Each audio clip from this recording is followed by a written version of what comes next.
Welcome back to Stop, Look, and Listen with Samantha. Today I have with me Steven, and we're going to be talking about his nomadic life of travel. Thanks for having me. Thank you. So, Steven, how did you come to the decision that you were going to let go of your living space, all your belongings, and live on the road? It's a great question. It kind of came to me naturally, somewhat organically, a result of the pandemic, where I've made a living for several years as a event photographer, shooting events and travel. And when the pandemic stopped all of that, there was just no work anymore. After month of no more work, no income, it got to the point where I was 4 months past due on rent, and my landlord was like, "Hey, we need to talk." And at which point he just said, "I'm willing to forgive the back rent if you can get out of here in 2 weeks." And I said, "That seems like a reasonable opportunity." And at the same time, I had some clients that had offered to support me and said, "Hey, we know this is a rough time for you. We're here to help. Let us know what we can do." And I just said, "Hey, I need some help." And they put together a GoFundMe, gave me several $1,000s, and just said, "Hey, we believe in you. We support you. Do what you think is best." And at the time, it went from, okay, I can't pay rent. My landlord's knocking on my door. I'm probably going to have to move in with my parents, to suddenly it's, oh wait, I have an opportunity to think about something other than worst case scenario. I had kind of the gift of a dream, if you will, where they kind of planted the seed, watered it, and then it turned into like, oh, well, what if I don't have an apartment? What if I just kind of try to cobble together a life on the road somehow? And lo and behold, it kind of just worked. So, I think you've been across most of the United States. How many states have you visited? We're at 44 states right now. And countries? Long-term goal is to have the number of countries I visited always be greater than my age. And I'm currently at 42 countries. I'm currently 37. So wow. we're en route for that. You mentioned that you plan your travel around work sometimes for your photography work, to visit friends, and to maybe do some things that you've been looking to do. For sure. But you also just started to think about traveling for rest. Do you want to tell me about that? A lot of my travels are inherently social, be it work or bucket list things or visiting friends. But the most surprising thing about nomad life for me has been a lack of time alone. Unlike any typical trip or typical lifestyle, you go on a trip and then at the end of it you get to go home. You recharge there, you have your life there, whatever. There's a sense of normalcy and routine, and the travel is the unexpected, the different part. When you don't have a home to go to, it's very easy to just feel like you're constantly draining the batteries and don't have that time to recharge. So one thing I've had to learn is traveling specifically to rest, going to places where I'm not necessarily going to do all the fun things. I'm going to let the waves go unsurfed.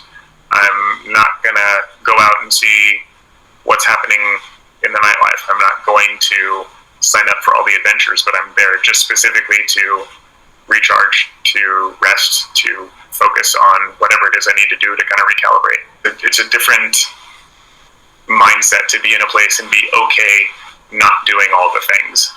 But it's, at least for me, probably the only way to make long-term travel sustainable. That's a great point, because I know when I go away, I'm always making a list of the things that I want to do. So, yeah.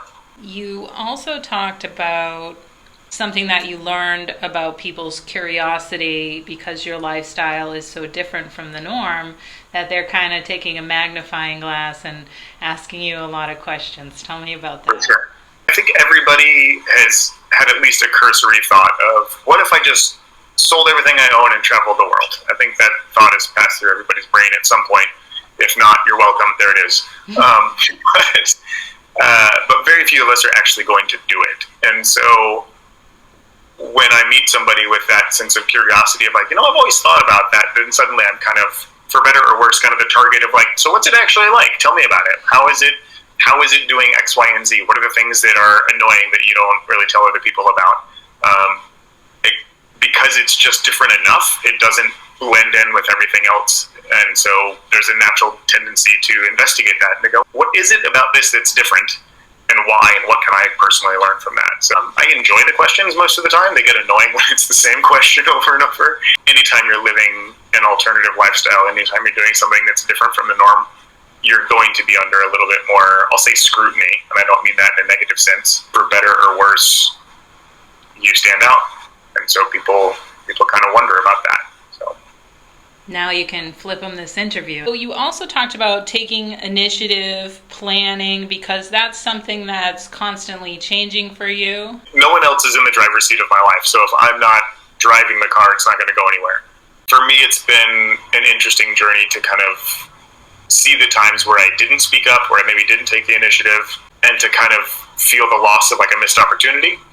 Taking initiative and speaking up for myself and saying, hey, what about this? And what if we tried that? And I'd really like to do this. Is a bit unnatural for me, but it's been so vital and such a learning opportunity for me. Just realize like no one else is living my life for me.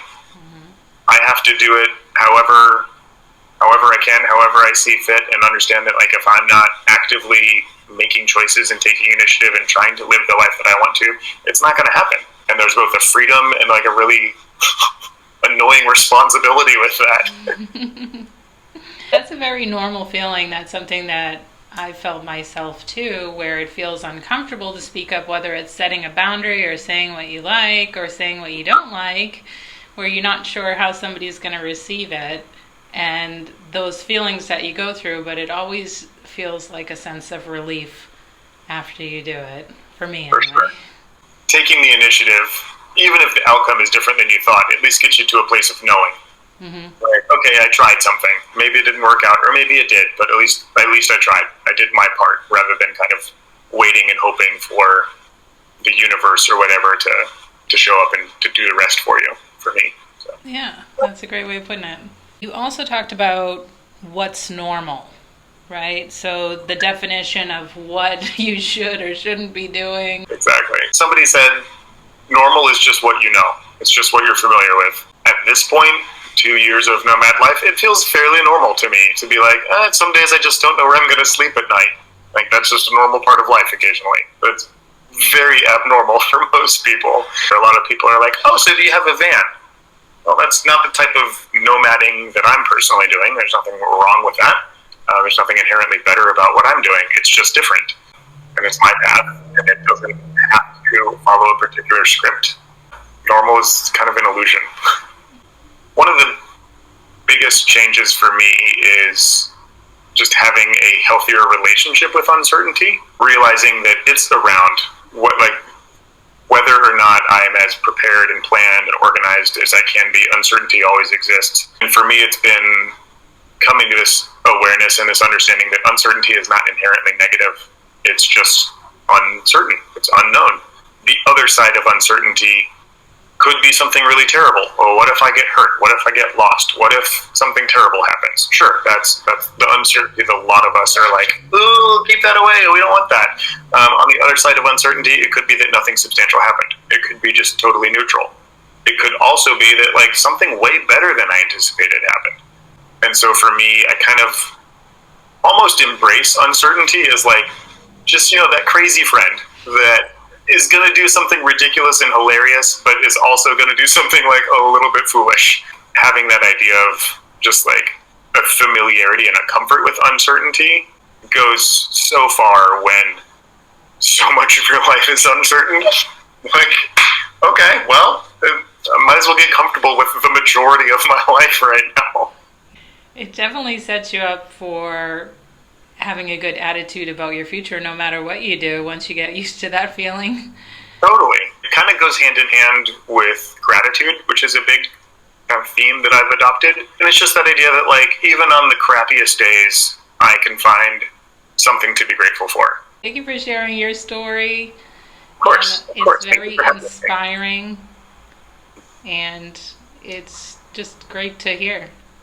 Yeah, I'm glad. I'm happy to be a part of it. I'm happy that I get to live this life.